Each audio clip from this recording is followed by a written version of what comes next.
TGIFF. This is your Pound Munch with your Friday leadership tip. Remember, the second F is for focus. Today, let's focus on calculating what cannot be calculated. Leaders, today is March 14th. Written in date format, it is 3/14 or 3.14 if you write your dates that way. Kooky person, you. But if you do write it that way, then you know that that number looks a lot like pi, which is why, ergo, today is known as International Pi Day. No, not P-I-E, just P-I.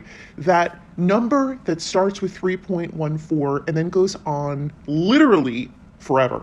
There is some really big, high-powered calculating machine that has been calculating all of the decimal places of pi for decades now.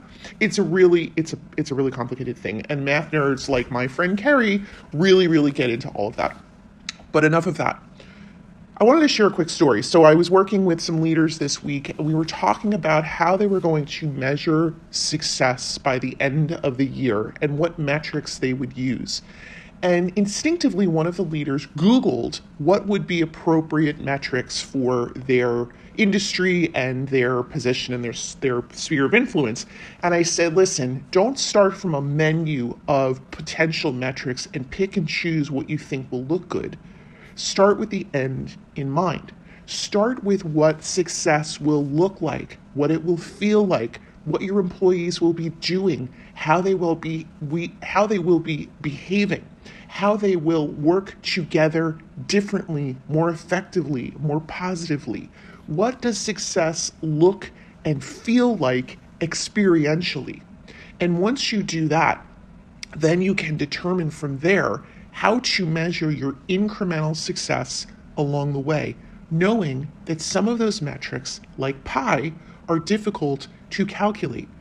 Maybe they are more qualitative than quantitative, but they are no less important indicators that you are making the right moves throughout the year, such as the leading indicators you need to feed into along the way to make sure that you are making measurable progress toward your ultimate success.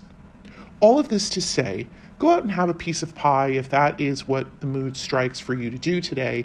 Go out and try to calculate pi if you really have decades and decades of time to try to calculate to the final decimal place. But when it comes to your business, don't just try to calculate to a finite metric first. Pull back, visualize success, and then do the things that will move you closer toward that so that when you measure, you use the metrics that will truly tell you the final score. You have a fantastic weekend, and I will see you right back here on Monday. Peace out.